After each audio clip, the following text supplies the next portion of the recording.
കേന്ദ്രമന്ത്രി സുരേഷ് ഗോപിയുടെ പ്രതികരണം വരുന്നു. അതിലേക്ക്.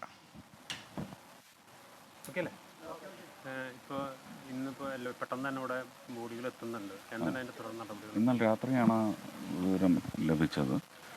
അതനുസരിച്ച് ഇന്നത്തെ ബാക്കി പരിപാടികളെല്ലാം റദ്ദ് ചെയ്തു. 4-5 മണ്ഡലങ്ങളിലെ പരിപാടികളായിരുന്നു. അതെല്ലാം മാറ്റിവെച്ചിട്ട് ഇന്ന് സംസ്ഥാനം ആചരിക്കുന്നതിൻ്റെ ഭാഗമായിട്ട് ദുഃഖാചരണത്തിൻ്റെ ഭാഗമാണ്. ഇപ്പോൾ കാലത്ത് എയർപോർട്ടിലെത്തി മോർട്ടൽ റിമൈൻസ് എല്ലാം സ്വീകരിക്കും. ബന്ധുക്കളെയൊക്കെ അവിടെ വെച്ച് കാണാൻ പറ്റുന്നവരെ കാണും. തൃശ്ശൂർ മണ്ഡലത്തിൽ വീട്ടിലും പോകണം. അത് കഴിഞ്ഞിട്ട് പിന്നെ ഇന്ന് വൈകുന്നേരം ക്ഷേത്ര ദർശനം മാത്രം. നാളെ പ്ലാൻ ചെയ്ത പ്രകാരമുള്ള സ്വീകരണങ്ങളും അത് കഴിഞ്ഞ് തിരുവനന്തപുരത്തെ പരിപാടികളിലേക്ക് പോകും. അല്ല, അതൊക്കെ കേന്ദ്ര സർക്കാർ തീരുമാനിക്കേണ്ടതാണ്.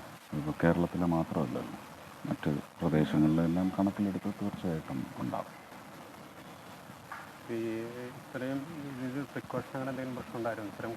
അല്ല, അത് നമുക്ക് പറയാനുള്ള അവകാശമില്ല. അത് അവിടുത്തെ സർക്കാർ പറയണം.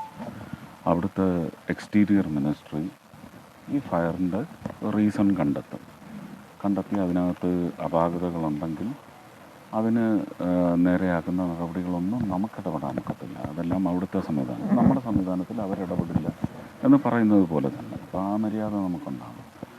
അവർ കണ്ടെത്താത്ത കാര്യങ്ങൾ നമ്മളിപ്പോൾ വിളിച്ച് പറയാൻ പാടില്ല. അവർ കണ്ടെത്തി നമ്മളെ അറിയിക്കട്ടെ. അതിനുശേഷം എന്താ അവരാവശ്യപ്പെടുന്ന നടപടികൾ അന്യായം നോക്കി എപ്പോഴും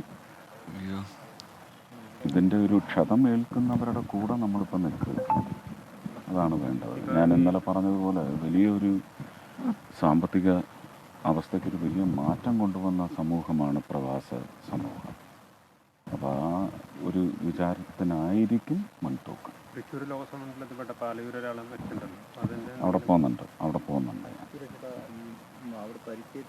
സുരേഷ് ഗോപിയാണ് ഇപ്പോൾ മാധ്യമങ്ങളെ കണ്ടത്. ഇന്ന് ഈ കുവൈറ്റിലെ അപകടത്തിൽ മരിച്ച മലയാളികളുടെ മൃതദേഹം എത്തുമ്പോൾ നെടുമ്പാശ്ശേരിയിലെത്തും. അതിനുശേഷം ചാവക്കാട് സ്വദേശി തൃശ്ശൂർ മണ്ഡലത്തിൽ നിന്നുള്ള ആൾ മരിച്ചിട്ടുണ്ട്. ഒപ്പം കേന്ദ്ര സർക്കാരിൻ്റെ ഭാഗത്തു നിന്ന് ഉചിതമായ ഒരു സഹായം ഉണ്ടാകും എന്നതാണ് പറയുന്നത്. ഏതായാലും വലിയ സ്വപ്നങ്ങളും പ്രതീക്ഷകളുമായി അതിൻ്റെ വലിയ ഭാരവുമായി വിമാനം കയറിയവരാണ്. ചേതനയേറ്റ് തിരിച്ചെത്തുമ്പോൾ ഒരുപാട് ജീവിതങ്ങൾ, ഒരുപാട് കുടുംബങ്ങൾ മുന്നിൽ എന്ത് എന്ന് അറിയാതെ നിലച്ച് നിൽക്കുകയാണിപ്പോൾ. അവർക്ക് ഈ നാട് കൈത്താങ്ങാകും എന്ന പ്രതീക്ഷ മാത്രമാണുള്ളത്.